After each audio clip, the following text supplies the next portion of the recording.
Surprise me. Hello.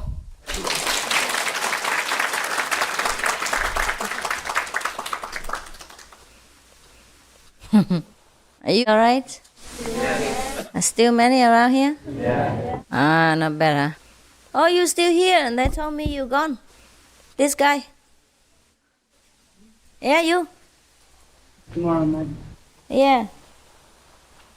You were invited, but you missed your chance. Perhaps you have learned the art of invisibility. We can't find you. Too bad, just to let you know now. So your mouth can water.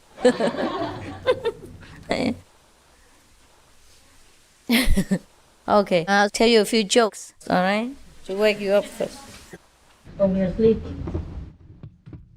There was a, you know, Khrushchev? Huh? Yeah. Khrushchev, huh? Okay. Russia, huh? He went to see one of your presidents. I don't know who. I forgot. I saw your president, yeah, the American president, gave him a present, you know, a real atom bomb, a small one. Small one, just for fun. He said, well, keep it. But be careful, it's real. If you make mistake, the outcome would be terrible. You know, it could be a disaster. It's real, huh? Even though it looks small, it's real. So Khrushchev say, all right, thank you very much. Now I present you this guy. He's our finance minister. You should be careful with him, otherwise it would be more disastrous than the atom bomb. And another joke. There was a boy who went to the neighbor and rang the bell of the neighbor. So there was a lady, you know, a young lady came out and opened the door and asked him, what's the matter? So the boy said, did you see my dog run into your garden here, into your house here? So the girl said, no. But why did you think that he came to my house instead of another house? So the boy said, well, I have to say something like this, otherwise how can I get to know you? That's one of the tricks. Just like there was a guy who was driving on the highway, and then suddenly he saw a guy was running, just waving for hitchhiking, yeah? Waving for a lift, yeah? And so he stopped. And then he saw the guy from the corner of the street just run to him and looking, very tired, exhausted, like something was very urgent, you know. So he opened the door and let him come in. So after he came in and he drove away, and then he asked the hitchhiker, well, what's the matter? What's wrong? You look in such a state of desperation and emergency. So the boy said, well, I always pretend to look like that, otherwise I never get a lift.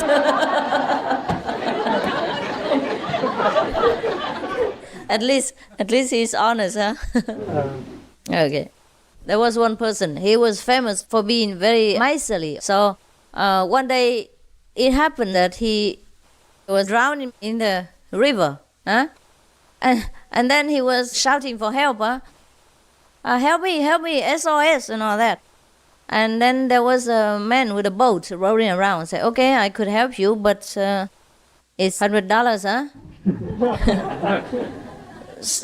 So the man said, what? $50, all right? He's bargaining. $50, all right? The boy said, no. I said, 100 and it's 100.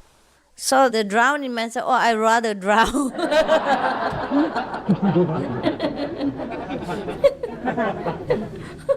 Did I tell you a story about the faith? Similar story? Yeah? There was a man who fell, yeah? From a cliff and was hanging, like a cliffhanger, hanging on a branch of a tree. He missed death by 1 millimeter.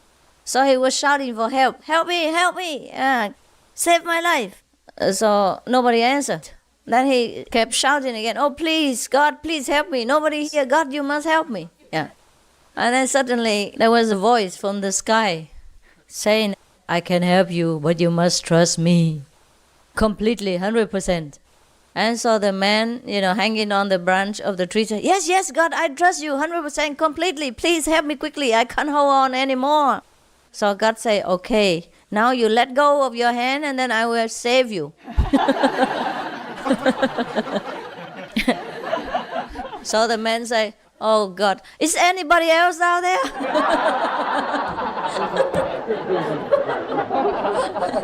100% trust, right? I think you know that story already, right? Huh? No, you didn't? Okay. Okay, there's another story, just to wake you up.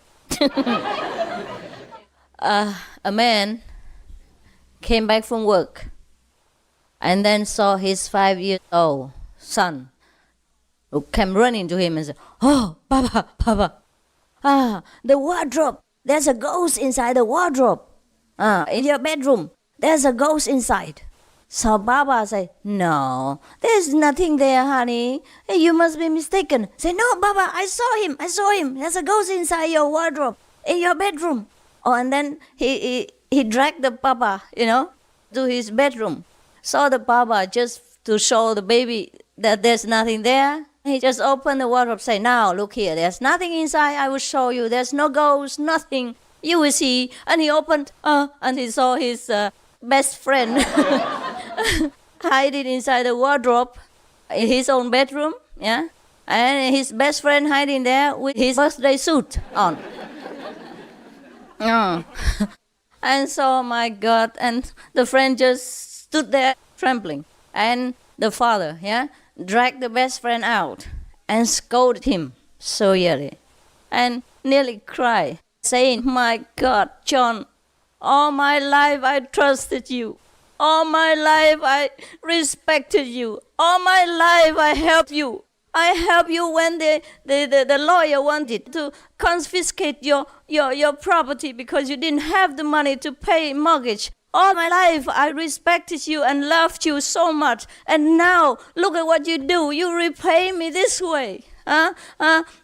You have nothing else to do except to pretend to be a ghost to scare my 5-year-old son like this." "And that's how you repay me?"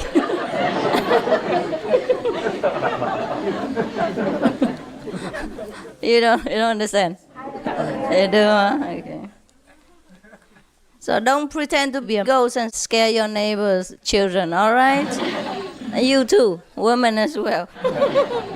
There are ghosts from both sexes. Female ghosts and male ghosts. Don't you be any of them. All right, so now let's pretend to be Buddhas and and do something about this Buddha business. See, there's some short stories. Oh, you want to continue? I think we continue with the Shiva business, huh? Yeah, there is a nice story here. A Christian scholar who believed that the Bible is absolute gospel.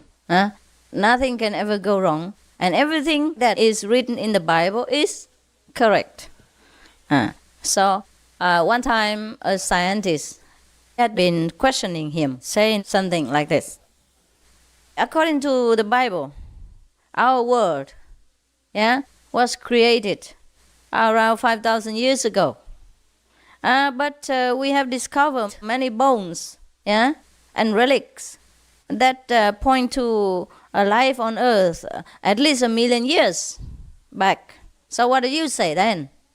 So the Bible scholar said to him, "When God created Earth 5,000 years ago, He knew that we would doubt Him. So He deliberately, on purpose, put these bones there to test our faith, to see whether we will believe the science or believe Him." That's that's the answer. There was a rabbi fed up with people always asking him questions and never seeking the answers within themselves. So he put up a sign outside his synagogue. He say, any 2 questions, $100. $100 and you can have 2 questions answered. No free gift anymore. He put it there.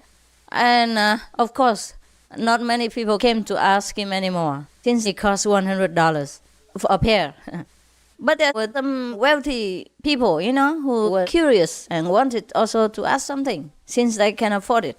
So they came to the rabbi, put $100 there, and wanted to ask questions. And so the rabbi said, okay, now you can, if you want, okay, you paid, you're entitled to 2 questions. So one of the wealthy persons say, isn't $100 too expensive for 2 questions?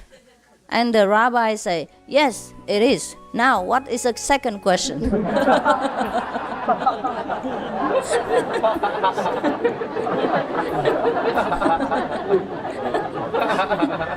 Later, I will do the same trick to you. So you don't ask me all kinds of nonsense anymore.